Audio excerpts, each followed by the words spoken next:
नोएडा स्थित Asian business school में नेपाल के प्रसिद्ध उद्योगपति, राजनेता एवं समाजसेवी डॉक्टर विनोद चौधरी का भव्य स्वागत किया गया। International chamber of media and entertainment industry (ICMEI) के सहयोग से आयोजित इस विशेष कार्यक्रम में स्टूडेंट्स, टीचर्स और विभिन्न क्षेत्रों से जुड़े अतिथियों ने भाग लिया। कार्यक्रम में AFT university of media and arts एवं ICMEI के प्रेसिडेंट डॉक्टर संदीप मारवा और मॉडल, एक्ट्रेस एवं luxury.pr की फाउंडर ऋचा मेहता विशेष रूप से उपस्थित रहे।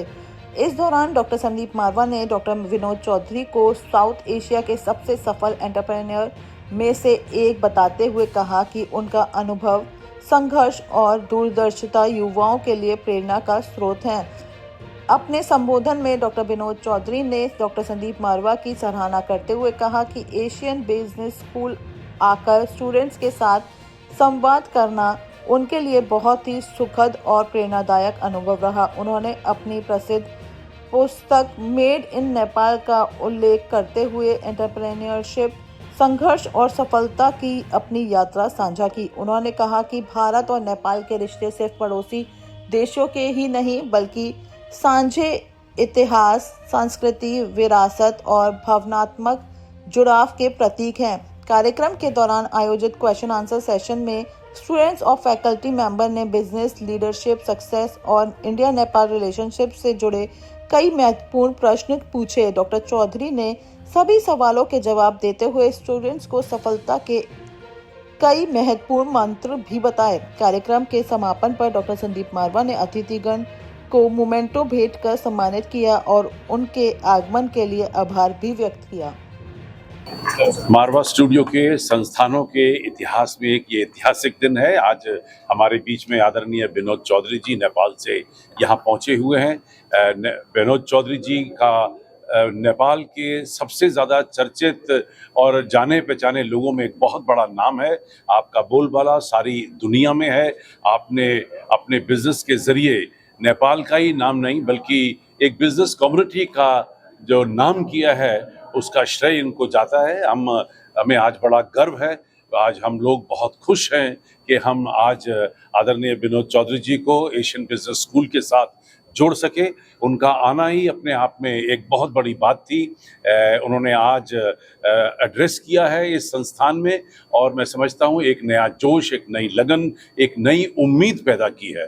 और आपको सुनने के बाद जो खून खौला है कि हमें भी अब बहुत सारा काम करना चाहिए, हमें भी देश के लिए आगे बढ़ना चाहिए। ये उनकी बातों को सुनकर मैं समझता हूँ जिसने भी उन्हें सुना होगा वो आज इस युद्ध के लिए तैयार हो गया होगा।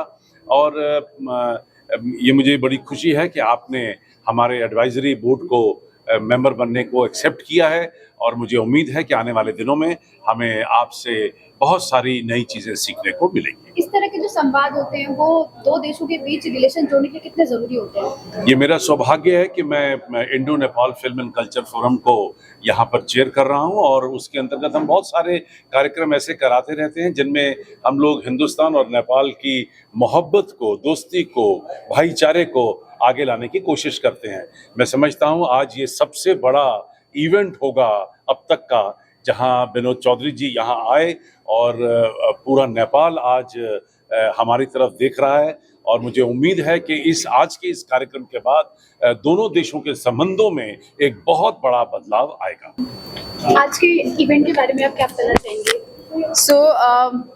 पहली बात तो मैं मारवा स्टूडियो संदीप मारवा को बहुत सालों से जानती हूँ and it's a privilege and honour to be here again and to bring mister Vinod Chaudhary the legendary, और उन्होंने अपनी बुक लॉन्च की है made in Nepal and to welcome him with whole heart. I always had this plan कि करना है तो नोएडा तक खींच के ही लाऊंगी और आज वो हो पाया and I am privileged to be the one to bring him here, and it was indeed a very informative session. I think as students, as teachers, as faculty, it was a proud moment for all of us. And thank you so much to Sandeep Marwa sir for supporting this. And I look forward to have this Men in Blue rocking much bigger way, plus working on India-Nepal relation. Thank you so much. Thank you. Sir क्या कुछ कहेंगे आप? आज ABS में आए हैं और आपको भी इसमें जोड़ दिया गया है और आपने नेपाल से जो क्रांति की है बिजनेस की, कितना फायदेमंद होगी यहाँ के बच्चों के लिए? देखिए, मैं सबसे पहले तो डॉक्टर संदीप मारवा साहब को तहे दिल से बधाई देना चाहता हूँ। वो एक लेजेंड हैं। उन्होंने जो एक ये दुनिया बनाई है एशियन बिजनेस स्कूल से लेकर इससे जुड़ी हुई जितनी भी और शाखाएं हैं, जितनी भी including in the field of cinema, arts and production, मैं तो यहाँ के हैरान हो गया। और बहुत ही मुझे लगा कि इन्होंने जो एक माइलस्टोन जो तय किया है, कीर्तिमान जो तय किया है, इसको और आगे बढ़ना चाहिए। और उस काम में हमारे जैसे हर लोगों की शुभकामना तो रहेंगी। और अब तो इन्होंने इस इंस्टीट्यूशन के साथ मुझे भी जोड़ दिया है, इसलिए मेरे से जो बन पड़ेगा, जैसे भी बन पड़ेगा, पहला काम तो नेपाल को कैसे जोड़ना, और उसके अलावा और भी विश्व में काफ़ी जगह पर हम लोग अपना काम करते हैं। क्योंकि इनकी जो एक्सपर्टीज है, इनका जो एक सिंपल एक सादापन है, इतना बड़ा संघर्ष का की जो पृष्ठभूमि है एशियन बिजनेस स्कूल की, मेरा ये मानना है कि यहाँ के बच्चों को, यहाँ के स्टूडेंट्स को, यहाँ के फैकल्टीज को एक वाइडर प्लेटफॉर्म और मिलना चाहिए। इन्होंने बहुत बड़ा प्लेटफॉर्म तैयार किया है, उसको और बड़े सिरे पर लेके जाना चाहिए। और उसमें मेरे से जो बन पड़ेगा मैं करूँगा। सर, अपनी किताब के बारे में आप क्या बताना चाहेंगे? मेड इन नेपाल एक नेपाली छोटे से देश में पैदा हुए एक सिंपल नेपाली की कहानी है जिसने बड़े सपने देखे। उसकी पहली कहानी मेकिंग इट बिग में 2013 में आई थी। 7 भाषाओं में वो किताब छपी, बिकी, अभी भी वो ई-कॉमर्स प्लेटफॉर्म्स में अवेलेबल है। और उसके बाद 2013 से लेकर 2025 तक की कहानी मेड इन नेपाल में, जैसा कि मैंने मेरे अपने संबोधन में मैंने कहा कि नेपाल बदल रहा है और हम लोगों का ये मानना है कि बहुत ही सही दिशा पर जा रहा है। नेपाल की जो अपनी जो पीड़ा है, नेपाल के यूथ, जो नए जनरेशन की लोगों की जो चाहना है, जो अपेक्षा है, उसको एड्रेस करने के लिए रास्ते पर नेपाल आगे बढ़ रहा है।